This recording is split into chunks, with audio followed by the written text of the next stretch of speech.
mbokk jullit ñu ngi leen nuyu di leen siyaare te ñu dee siwaat ak yéen ci cabinet Mara Ndiaye ñu nekk Mariana tableau bu gàtt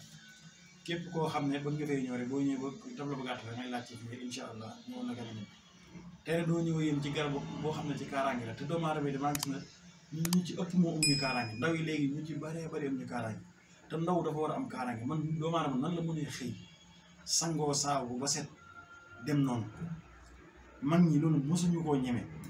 mag ñi dañoo amoon seeni wana yoo xam ne ay wërmal la daan tudd wana woo xam ne dañ koy def wana dañ koy def ay xàmb yoo xam ne heure bu ñu sangoo saabu njàmp ba pare dugg ca wana woowu laal ci kaaraange yi sangu laal ci ubbeeku yi doo génn moo tax maanaam deewunu ñaaw bi jamonoy mag ñi bëriwul woon léegi nag ndaw yi léegi nangu nañoo fes te amuñu gàllaaj damaa bëgg nag képp koo xam ne moom dangay fes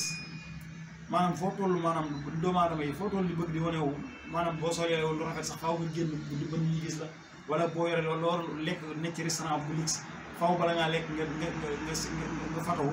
dugal ko pour nit ñi gis ko te loolu baaxul lekk da nga war a bàyyi ba lekk di ngay lekk ba pare nga doo ko dugal waaye tiim ak lekk bi demagul sax nga fexe lu mën ay 1000 personnes gis ko ñu catu la loolu nga lekk ko mën na laa jox tawat yoo xam ne tawat ju metti lay doon léegi nag maa bëgg na ngeen wut kaaraange noonu moo tax ñu liggéey bii biteel bii képp koo xam ne da ngaa ñàkk kaaraange yaa gën a ñàkk kaaraange ci àdduna bis bu la yàlla dogalee ba nga am ko bis boo ko sangoo da nga am kaaraange boo xam ne da nga sant yàlla lépp loo xam ne lu xeetam musiba la doo ko fekkee tey ji boo waroon dugg ci oto sax mu leer na oto bi daa war a def ay sogo yooyu mën ngaa dugg waaye la lay wàcc loo sax doo ko xam fexe leen ngeen am biteel bi biteel bu baati ne la boo ko sangoo ñu xam ne ni nga ko sangoo nga sangoo ko ba pare insha allah rabbi da nga am kaaraange boo xam ne da nga sant te moom biteel bi boo ko sangoo dama naan la bu ko sang lu bari ndax kaaraange gu ëpp baaxul boo da nga koy sang moom da lay aar nekk sa yaram yi protéger goo xam ne da nga sant bu baax a baax a baax waaye képp ko fexe ba am ko te lépp lu mu fekk sa yaram bi muy taq-taq da koy dindi muy wàllum cet wàllum rab lépp lu mu fekkoon sa yaram loxo bu bënd lépp da koy dindi fexe leen am biteel bi ngeen sangoo ko ku ko sangu sa mbir sa àdduna dana jag de biteel bi mën naa defar dundu doomu aadama waaw biteel bu yéeme la te képp koo xam ne dafa bëgg jaar yu am solo yu ñu joxe nag muy dox ci wàllum kaaraange wala ubbeeku bayre ak ku ne ci place di fa liggéey gën faa suuf bëgg yëkkati ko boo fexee ba am jaar bi ñëpp danañ xam ne yow ñu am nga foo jaar ndax jaar bi dañ ko liggéeyee moom lañ ko waxoon fii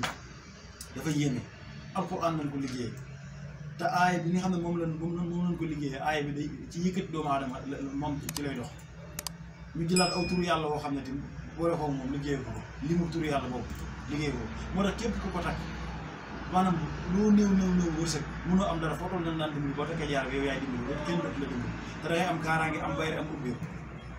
jërë ngeen liggéey bu metti ket wala rab jokkool ak sëriñ Mame Cheikh Ndiaye jafe-jafe si néegub sëy góor bu tële wala mbëggeel bu am ay tolof-tolof ngay wut kayit nekk bitim réew su bëggee promotion sa biir liggéey wuteel gaaw si 77 861 77 61 78 138 38 110 chaîne YouTube Talamul Asrar